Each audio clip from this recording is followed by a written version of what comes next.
You know what I'm saying? Like these 8 measures here, that's not the motif, that's the melody. But this is the motif of the song. It's just these 3 notes. Ba ba ba.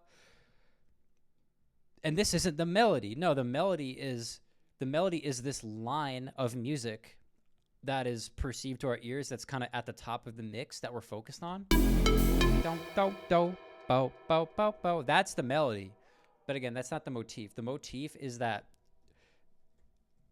characteristic short succession of notes producing a single impression, which is brief, out of which longer passages, the melody, are developed. So how do we actually write this? How do we write a motif and melody? Generally speaking, here's some rules that are really going to help. Start with the root note, end with the root note or any note in the scale. Focus on 2 measures at a time. Pick notes within the scale. Pick very simple rhythms. And then repeat those rhythms, but change the notes the second time. And a few of these are a little more nuanced. Vary the motion from one transition from a note to another note. So like when you're doing a variation within the phrase that you're writing, what you can do is, let's say you're changing up a note. If you went up from the previous note last time, just go down this time. And it's going to vary the motion, and it's going to sound cool, probably. And then again, just stay within the scale that you're using. Most DAWs have scale highlighting. Ableton definitely has it. I'm sure you can find a way to.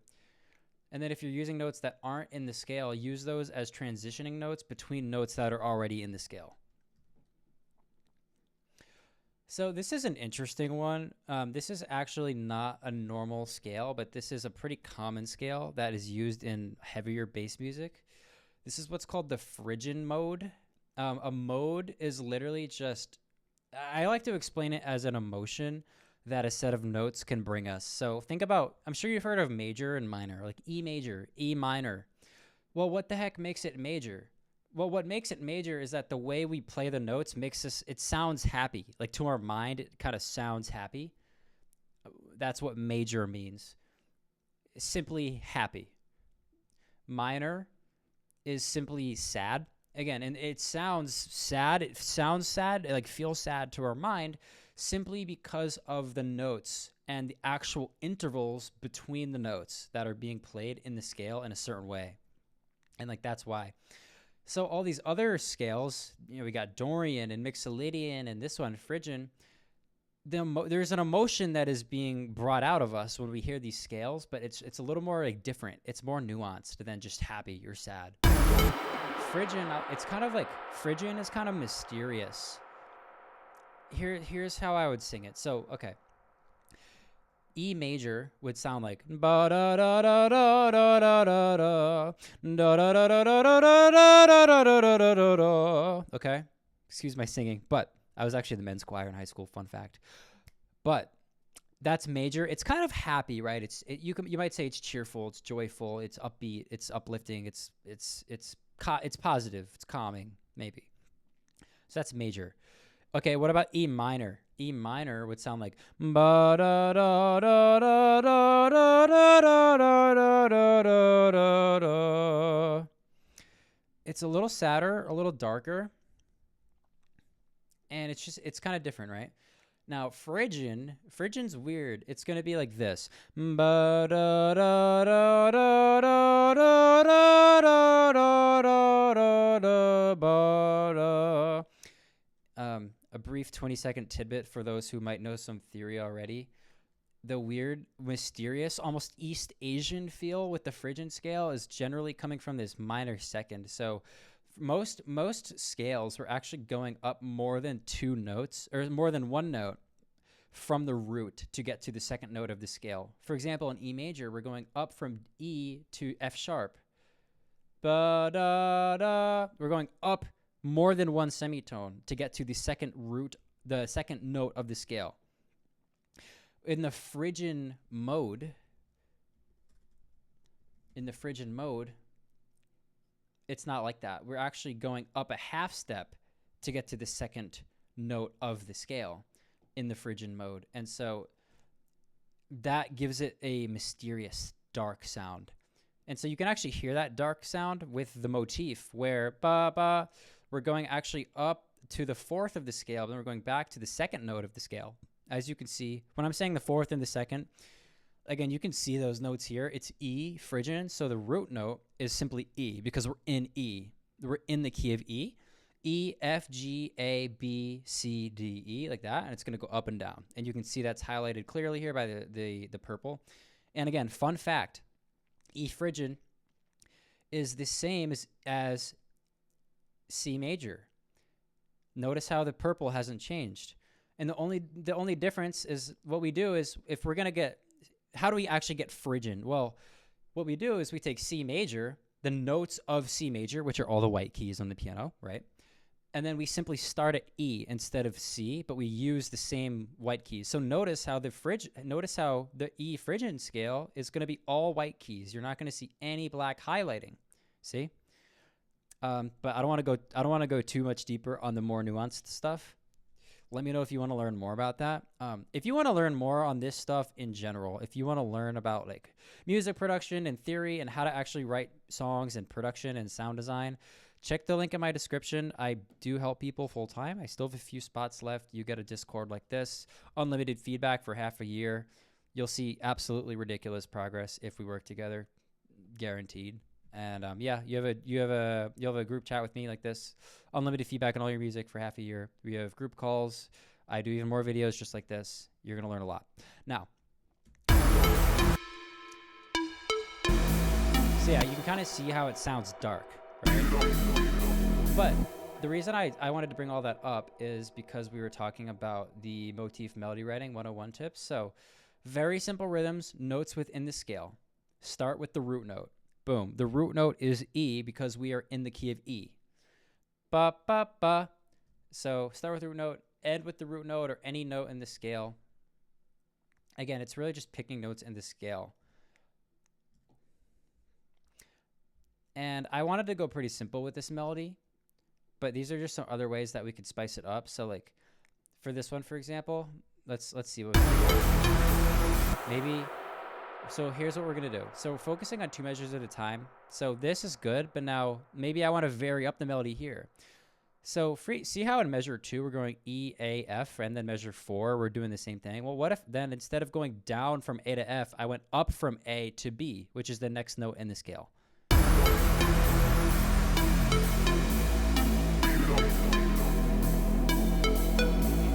See what I mean? And that's what I mean by varying the motion from one transition from a note to another note. It's a duplicate of the phrase in the beginning, except now, since it's the second time, let's just do a variation, which is an example of that is what I just showed you, where he went up from A instead of down from A. And that's pretty much it. You can use this to write as long of a melody as you want. Phrases are generally going to be 8 measures, and then once you get to 8 measures, you can extend it to 16. And then now you have something to work around. You have your motif, and you can simply start to make sound design decisions, production decisions to fill in your track in the way that you desire.